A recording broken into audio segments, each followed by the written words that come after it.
The air in the sterile interrogation room hums with a low, almost imperceptible menace. Sergeant Declan Harper, once the embodiment of local authority, now sits hunched, his usual arrogant swagger replaced by a sickly pallor. The fluorescent lights reflect off the sweat beading on his forehead, highlighting the tremor in his hands. Across the steel table, a figure in a crisp, dark suit watches him with an unsettling calmness. This isn't a local detective, the suit is too sharp, the gaze too penetrating, the silence too heavy with unspoken power. Sergeant Harper, the voice is measured, devoid of emotion, we've reviewed the evidence. All of it. The words hang in the air, each one a hammer blow. Harper's eyes dart around, searching for an escape, a weakness, a familiar face, but finds only the impenetrable walls and the unblinking stare of his interrogator. He tries to speak, a raspy sound escaping his throat, but no words form.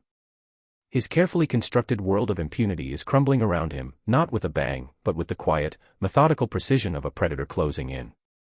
A screen flickers to life on the wall beside the interrogator, displaying a grainy image. It's a food truck, vibrant and welcoming, now twisted metal and charred debris. Below it, a younger Harper, sneering, triumphant, overseeing its destruction. The image holds for a moment, then dissolves into a rapid montage, blurred documents, hushed testimonies, and then, a close-up of a federal badge, glinting with the seal of the FBI, then another, more official, unidentifiable insignia. Harper watches, his breath catching in his throat.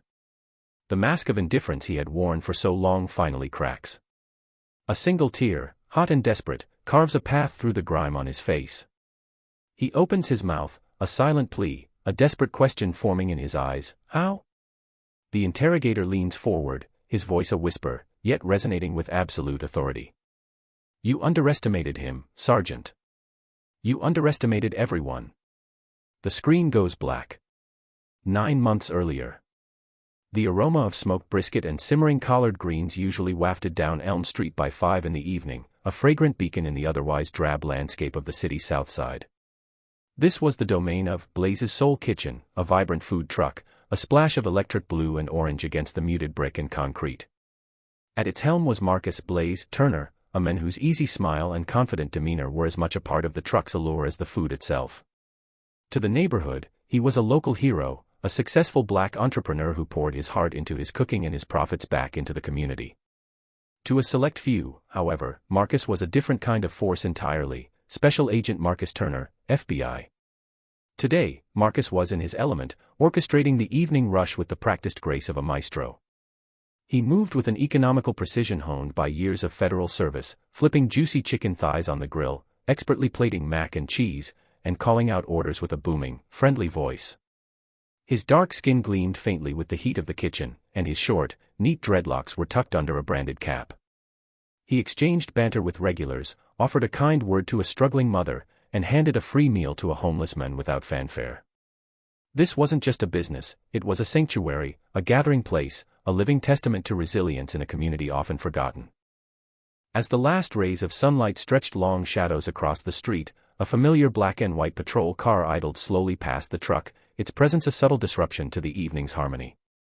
Behind the wheel was Sergeant Declan Harper, a man whose face was a roadmap of perpetual dissatisfaction, his pale eyes often narrowed in a scrutinizing glare. Harper was a fixture in the local precinct, a veteran officer whose tenure was less defined by commendations than by a simmering resentment for anyone he deemed not from here, or, more accurately, not like him.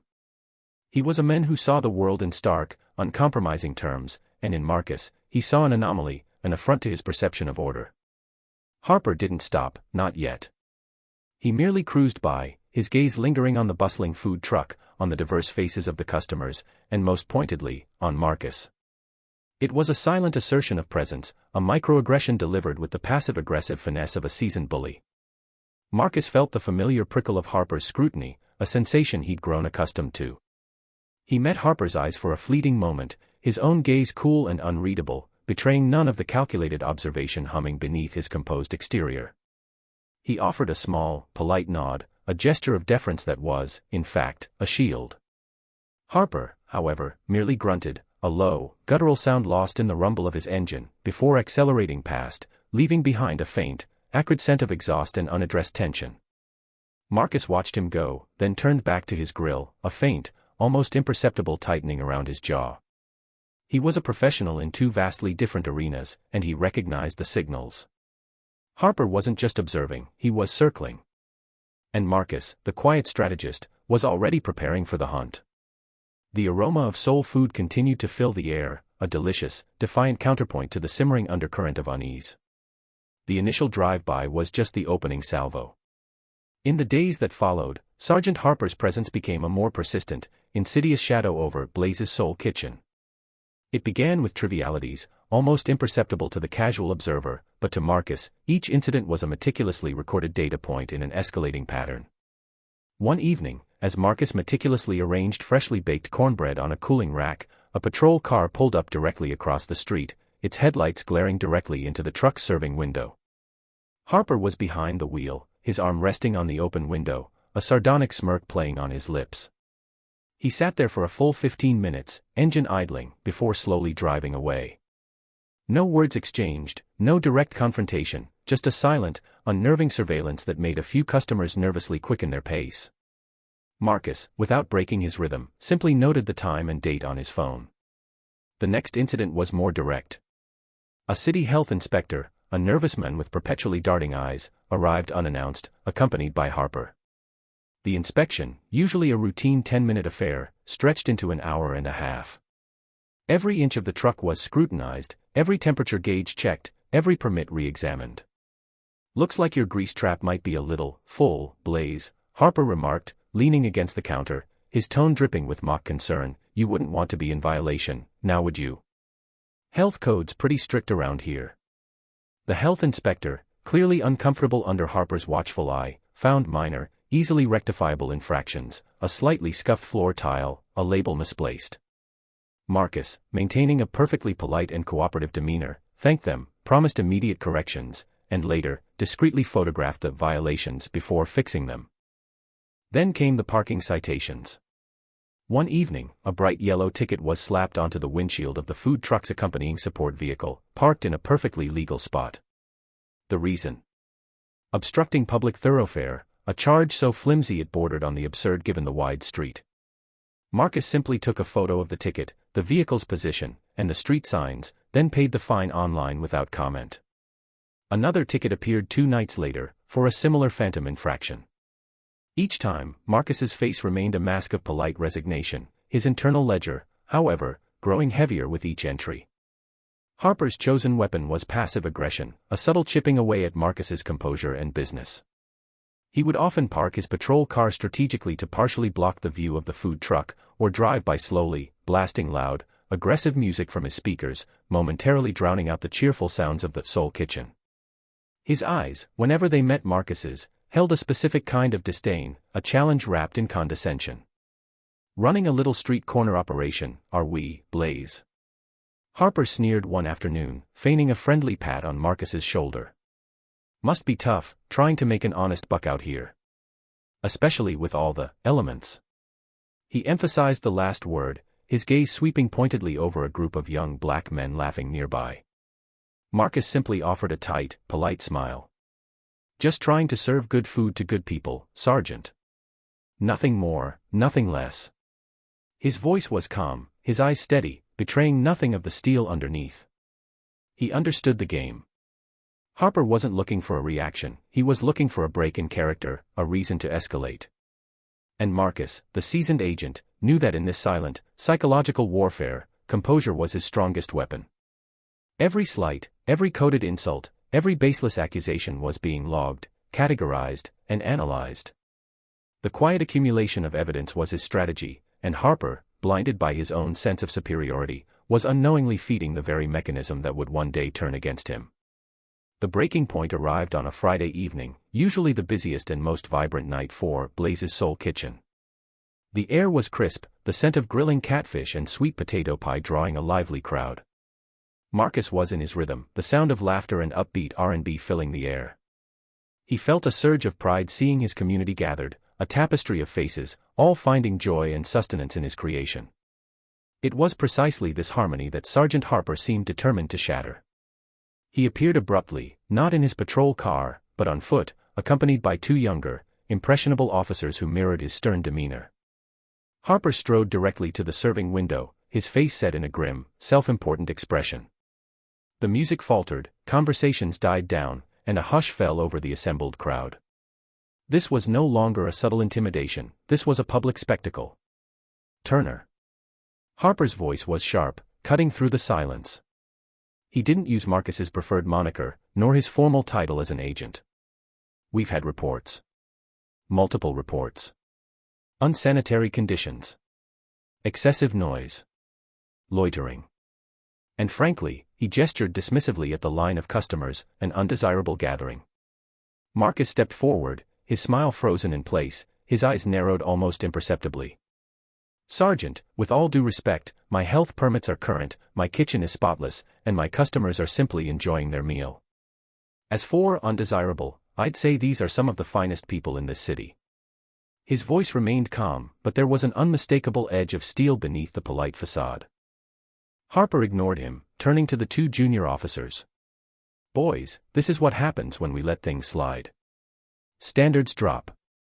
Order breaks down. He then turned back to Marcus, his face contorting into a sneer. As for your little kitchen, a few minor infractions have suddenly become major. We found raw meat stored improperly earlier, didn't we? And that grease trap. Still overflowing, I see. He gestured vaguely towards the side of the truck. Consider this your final warning, Turner. Pack it up. Now. Or we'll do it for you.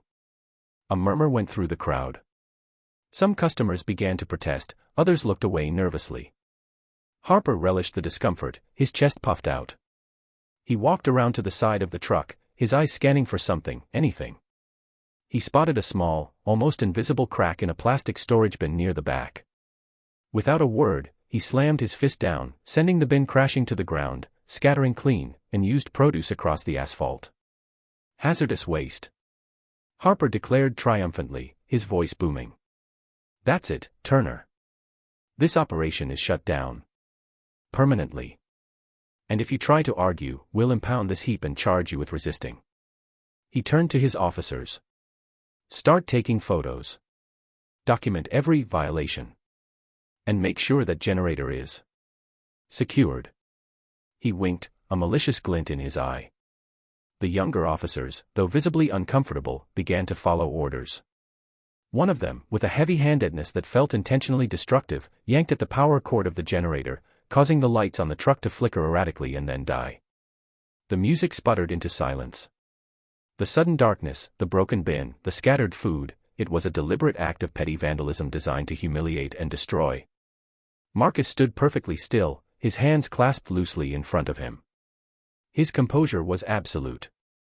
No anger flashed in his eyes, no frustration crossed his features. He simply watched Harper, a deep, unsettling stillness radiating from him. The sergeant, basking in his moment of perceived triumph, completely missed the shift. He saw only a defeated man, not a calculating mind absorbing every detail of the attack. As Harper turned away, barking further orders to his subordinates, Marcus's right hand subtly moved to his pocket. His fingers closed around a discreet, encrypted satellite phone. His thumb expertly navigated the tiny buttons, bypassing the usual contact list. In less than 3 seconds, a single, coded message was sent to a secure, untraceable number. It was a sequence of numbers and letters that, to anyone else, would be meaningless. To the recipient, however, it was an activation code, a distress signal of the highest priority, indicating a systemic breach and a direct assault on a federal asset. The message read, Code Black. Echo Sierra 9. Federal asset compromised. Local authority complicit. Full deployment requested. Immediate response required. He returned the phone to his pocket, his face still serene, a faint, almost imperceptible smile touching his lips. He watched Harper's destructive display, a man witnessing his own executioner's prelude, utterly unaware. The hidden mechanism had been activated. The game, for Sergeant Declan Harper, had just fundamentally changed. The following Monday dawned with a deceptive calm. Sergeant Harper, still basking in the afterglow of his Friday night victory, arrived at the precinct with a noticeable swagger. He'd effectively squashed that Blaze character, demonstrating to anyone who cared to observe that he was the uncontested authority on Elm Street. His subordinates, particularly the two junior officers who'd reluctantly participated in the food truck incident, avoided his gaze, a mix of discomfort and resignation etched on their faces. Harper dismissed it as deference. Meanwhile, Marcus, outwardly, seemed to have taken the blow with grace.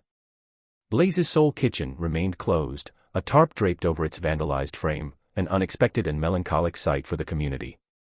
Marcus spent the weekend quietly arranging for repairs, making calls to insurance, and politely deflecting sympathetic inquiries from neighbors.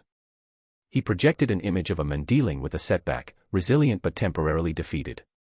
Internally, however, he was a coiled spring, his senses heightened, his mind a finely tuned instrument awaiting the ripple effects of his activation code.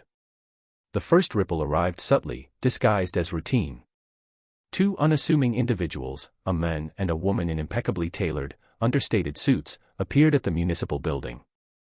They introduced themselves as auditors from the Department of Justice, here for a routine review of federal grants allocated to local law enforcement agencies. Their names were Agent Eleanor Vance and Agent David Mac McMillan. They moved with an almost invisible efficiency, their questions precise, their demeanor polite but unyielding. Harper, initially, barely registered their presence. He saw them as another layer of bureaucratic busywork, easily handled by filing clerks and departmental liaisons. He even offered a dismissive chuckle when their request for access to the precinct's incident reports, particularly those concerning community outreach and citizen complaints, landed on his desk. "More paper pushing, I guess," he mumbled to his lieutenant, rolling his eyes. "Just tell 'em everything's by the book. They'll be gone by Friday." But Vance and McMillan were not interested in the book as Harper understood it. They were interested in the unspoken, the overlooked, the suppressed. They didn't focus on Harper directly, instead, they initiated broad, almost clinical inquiries into departmental protocols, budgets, and, crucially, patterns of public interaction. They interviewed low-level officers, community leaders, and even local business owners, always under the pretext of their grant review. Their questions were never accusatory, yet they were designed to elicit inconsistencies, to map the subtle power dynamics within the city. One afternoon, Vance politely requested to see the incident reports related to local business disputes in the Elm Street district over the past 6 months. The stack of documents, seemingly mundane, would of course include Harper's escalating harassment of Marcus.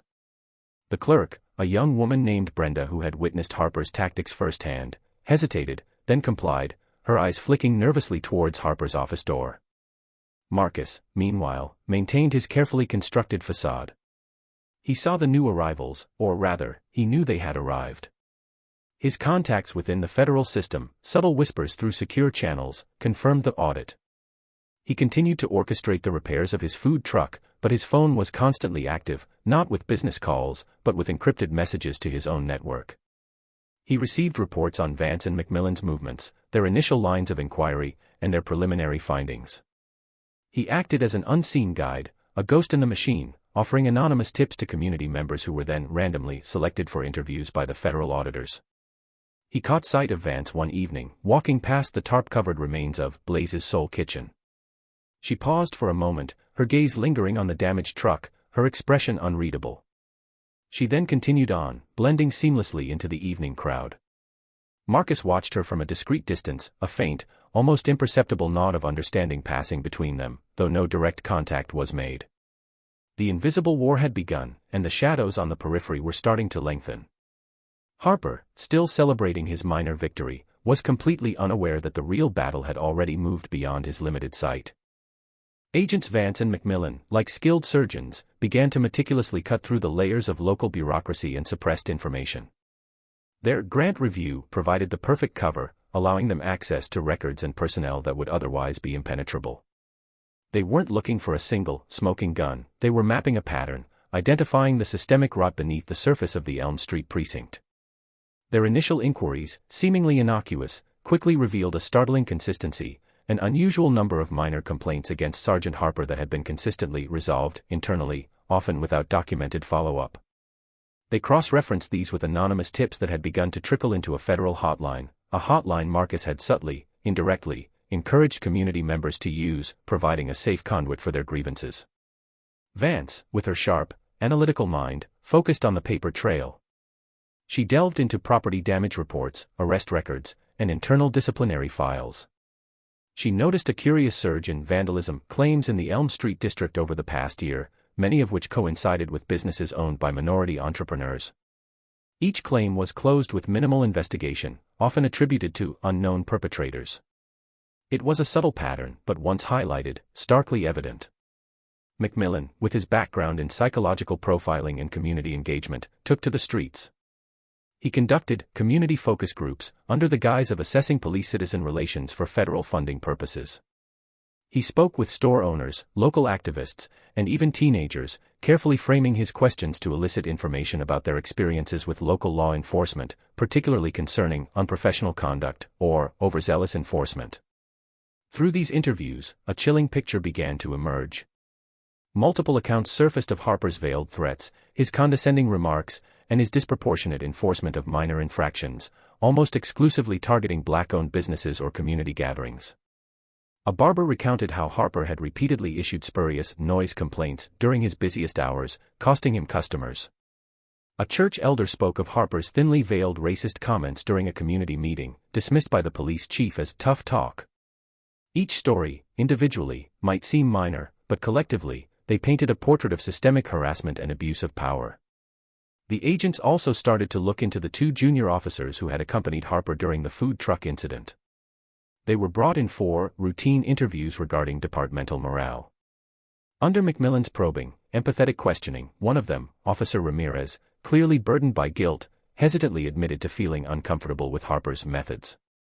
He recounted how Harper had explicitly instructed them to find something, anything, on Marcus, and how the destruction of the food truck had been deliberately aggressive, beyond what was necessary for a violation. He even mentioned Harper's casual use of derogatory terms when referring to Marcus and other black citizens. Vance, meanwhile, unearthed financial discrepancies.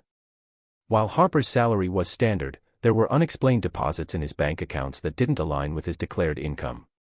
These were small amounts, dispersed over time, suggesting kickbacks or bribes, cleverly laundered through various shell entities. The source wasn't immediately clear, but it pointed to a deeper network of corruption, suggesting Harper wasn't acting in a vacuum. The federal agents shared their findings with Marcus through highly secure, untraceable channels. His role remained covert, but crucial. He confirmed details, provided context, and even directed them to specific, overlooked individuals who might have suffered at Harper's hands but were too afraid to speak up.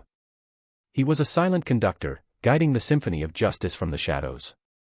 Harper, meanwhile, was completely oblivious. He saw the auditors as a nuisance, a temporary inconvenience. He believed his local connections, his established network of complacency, would shield him. He was a shark in a small pond, unable to fathom the ocean that was about to engulf him. Vance and McMillan, having unraveled enough threads to expose the knot, were now ready to pull. The invisible war was intensifying, and Harper was still unaware he was even a target. As Vance and McMillan delved deeper, the individual threads of Harper's misconduct began to weave into a far more intricate and disturbing tapestry. It wasn't just a rogue officer, it was a system of complicity, an unspoken agreement to look the other way, or actively enable, the very abuses they were supposedly sworn to prevent. The initial focus on Harper expanded, revealing a localized network of protection that had allowed his prejudices and abuses to flourish unchecked for years. The first major indication of systemic cover-up came from the precinct's internal affairs reports. Vance discovered a pattern. Every credible complaint against Harper, even those supported by multiple witnesses, had been mysteriously downgraded, dismissed, or indefinitely postponed. The signature on many of these dismissals belonged to Captain Thomas Riley, Harper's direct superior and a longtime fixture in the city's police force. Riley's explanations for these dismissals, when cross-referenced with the original complaints, were consistently flimsy and contradictory. McMillan, meanwhile, used his community connections to subtly probe into the relationships between the police department and the city's political elite.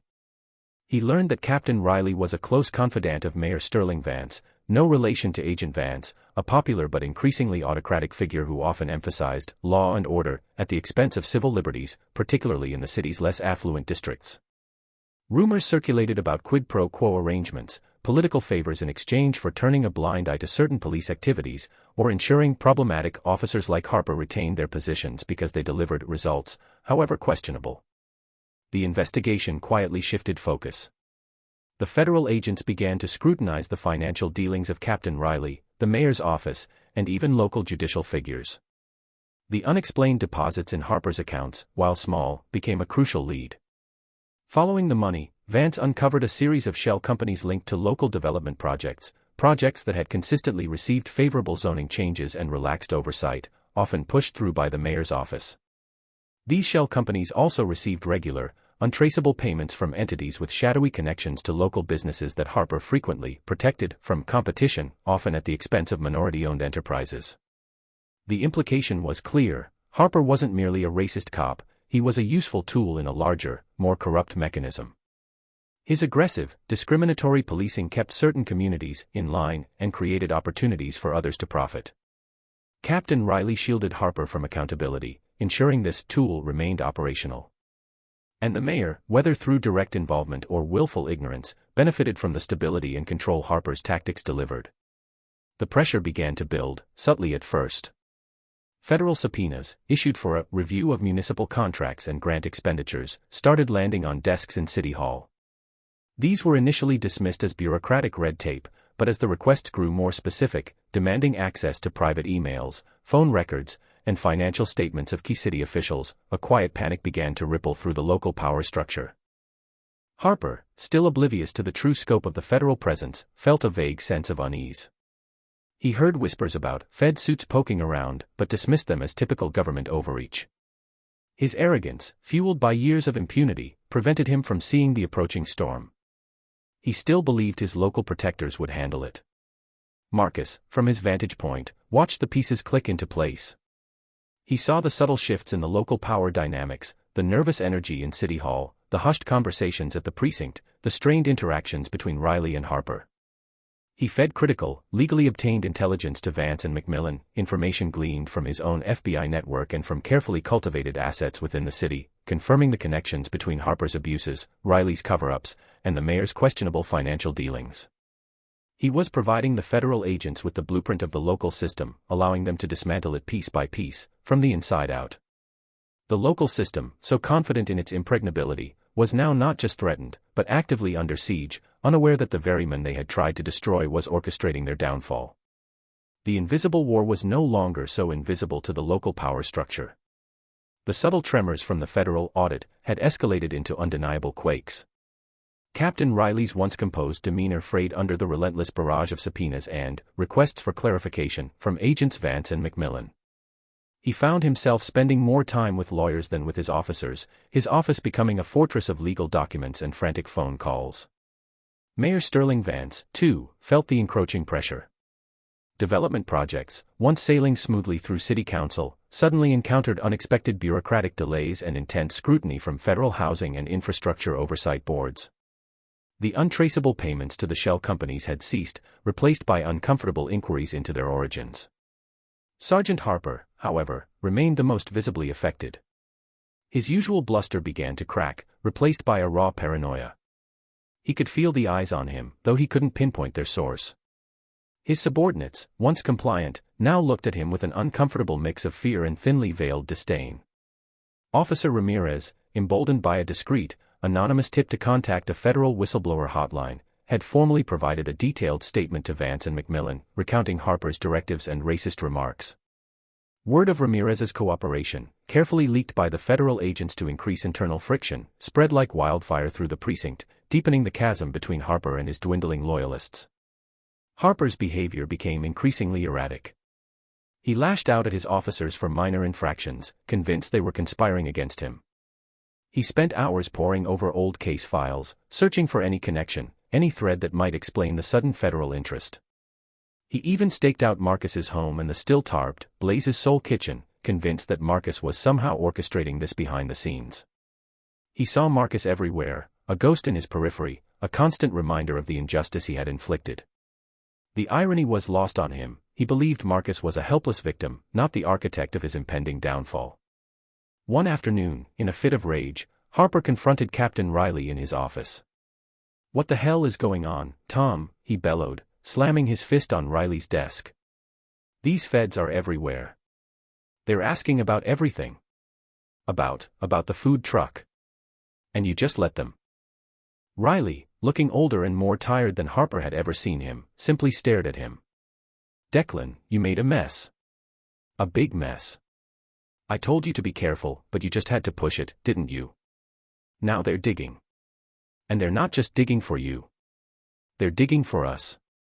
His voice was low, laced with a venomous resentment. The unspoken pact, the years of cover-ups, were disintegrating under the federal microscope. Marcus, meanwhile, remained a master of calculated inaction. His food truck, though still under repair, was slowly coming back to life, a visible sign of resilience. He continued his work at the FBI, but his internal focus was almost entirely on the unfolding drama in the city. He received encrypted updates from Vance and McMillan daily, detailing Harper's escalating paranoia, Riley's increasing desperation, and the mayor's attempts to distance himself from the crumbling structure. His strategic moves were minimal but precise.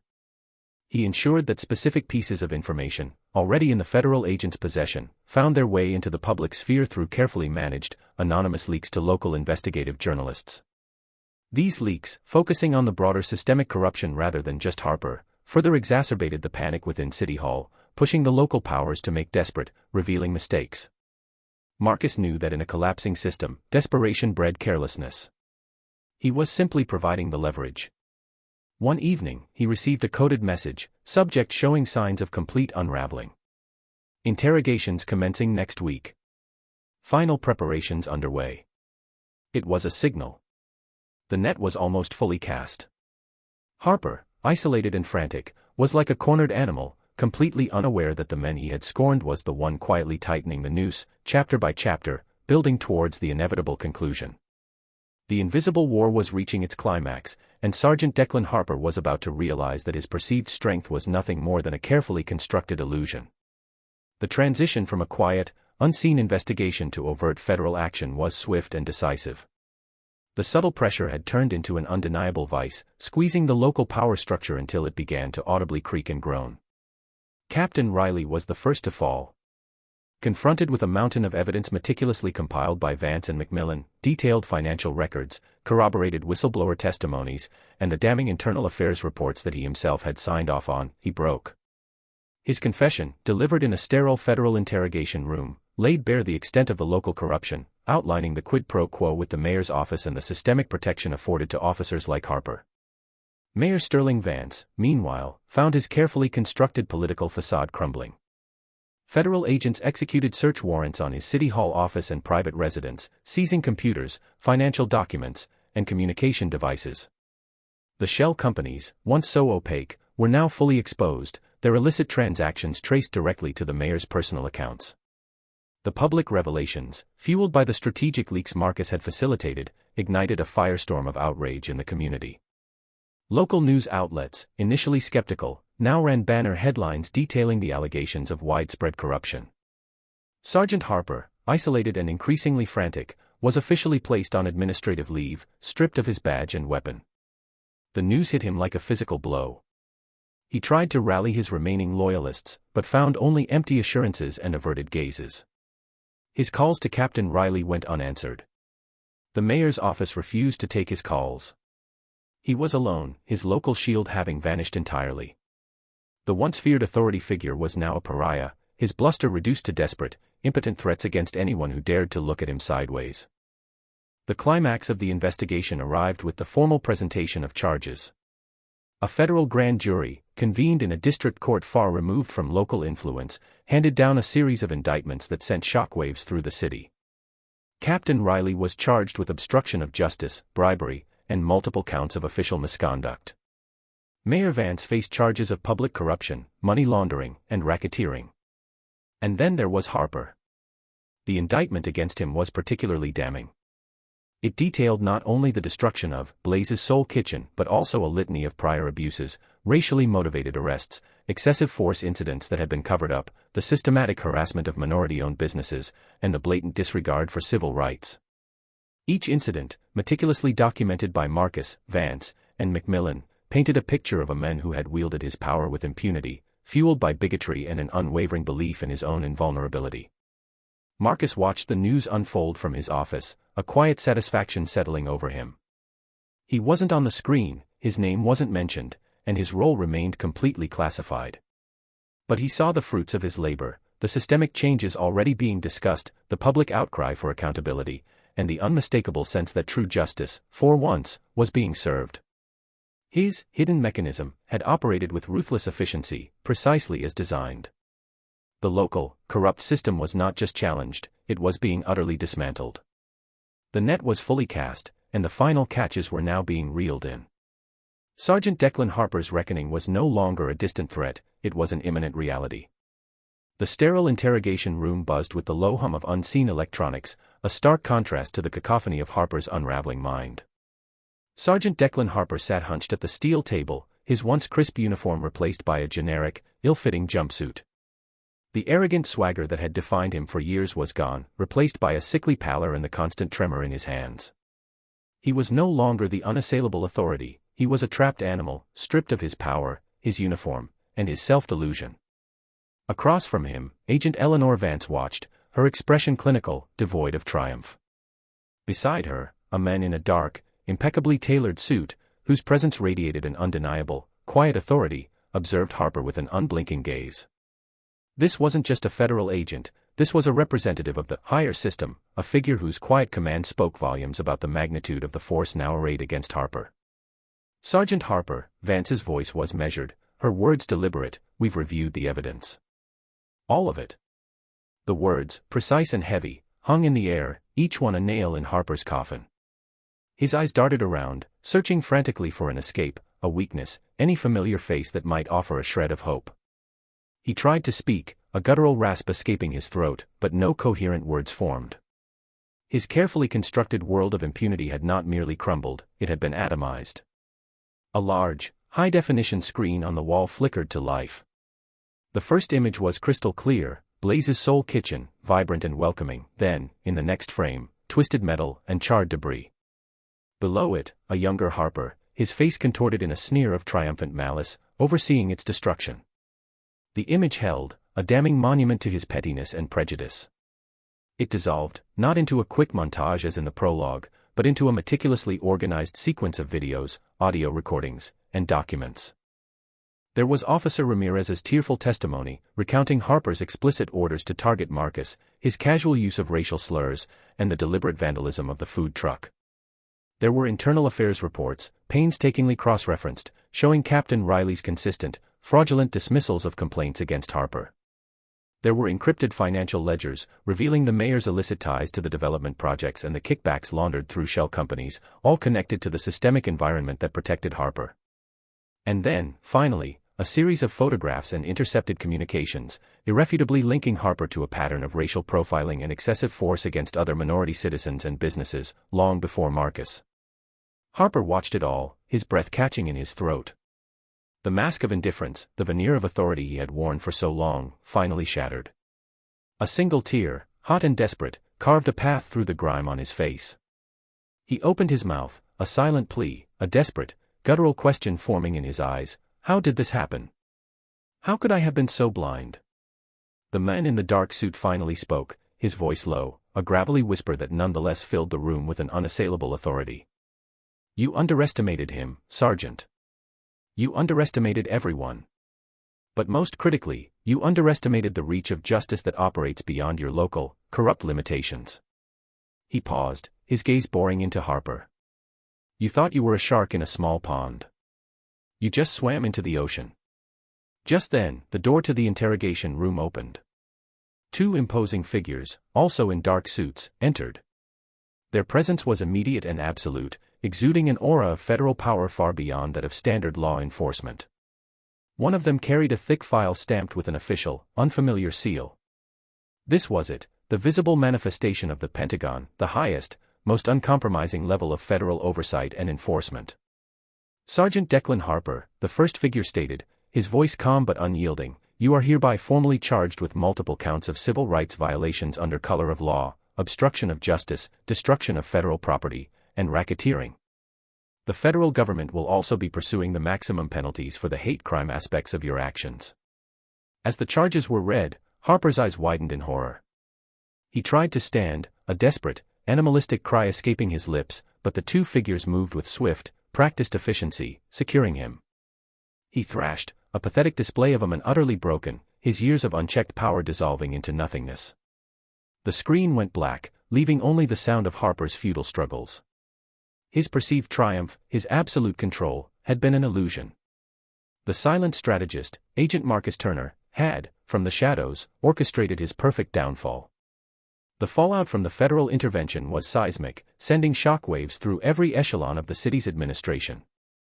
Captain Riley and Mayor Vance, facing overwhelming evidence and the full might of the federal justice system, pleaded guilty to lesser charges in exchange for cooperation, but still faced significant prison sentences. Their corrupt network was completely dismantled, its tentacles severed from the city's vital organs. The two junior officers who had reluctantly participated in Harper's final act of vandalism were placed on probation and required to undergo extensive retraining, their careers salvaged by their timely cooperation and testimony against Harper. Sergeant Declan Harper, however, received no such leniency. His trial was swift, his guilt undeniable. The jury, presented with a mountain of evidence, including Marcus's meticulously documented chronology of harassment and the raw, unedited footage of the food truck's destruction, delivered a unanimous verdict, guilty on all counts. He was sentenced to a substantial prison term, his racist abuses and unchecked power finally meeting the uncompromising force of federal law. The Pentagon, the unseen, superior system Marcus had activated, had delivered a complete and unassailable judgment. For the community of Elm Street, the change was palpable. A new police chief, brought in from outside the city with a mandate for reform, immediately initiated comprehensive training programs focused on community engagement, racial sensitivity, and accountability. Internal affairs, once a rubber stamp for corruption, was restructured with federal oversight. The mayor's office, now under interim leadership, began an audit of all development projects, promising transparency and equity. The sense of oppression that had hung over the South Side for years began to lift, replaced by a cautious, yet undeniable, hope. As for Marcus Blaze Turner, his role remained publicly unacknowledged, his identity as a federal agent still classified. He continued his work at the FBI, a silent guardian operating in the shadows, ensuring such systemic failures would be met with swift and decisive action. But his most visible, and perhaps most meaningful, act of restoration was deeply personal. With the help of community volunteers and a grant from a newly formed city initiative, Blaze's Soul Kitchen rose from the ashes. The electric blue and orange shimmered brighter than before, a symbol of resilience and defiance. On its grand reopening, the line stretched down Elm Street, longer and more diverse than ever. Marcus, beaming, worked the grill, the aroma of smoked brisket and simmering collard greens once again filling the air, richer now with the scent of victory and renewed possibility. He paused for a moment, looking out at the smiling faces, the chatter, the laughter. He met the gaze of Officer Ramirez, who, now visibly more confident and respectful, was quietly directing traffic, not harassing. He saw the elder of the church, giving a nod of profound respect. He saw the children, running freely, their futures no longer shadowed by fear. The battle had been fought in the shadows, against a foe blinded by his own arrogance and shielded by a corrupt system. But the victory was bright and tangible, a testament to the power of a single, determined individual to activate a higher form of justice. Marcus had not sought revenge, he had sought balance. He had not merely punished an individual, he had initiated the cleansing of a system. As he flipped a chicken thigh on the grill, the heat warming his face, Marcus felt a deep, abiding sense of catharsis. The scales had been balanced, not by violence, but by strategy, by intelligence, and by the unwavering belief that true justice, however hidden, will always find a way to prevail. The new era had truly begun.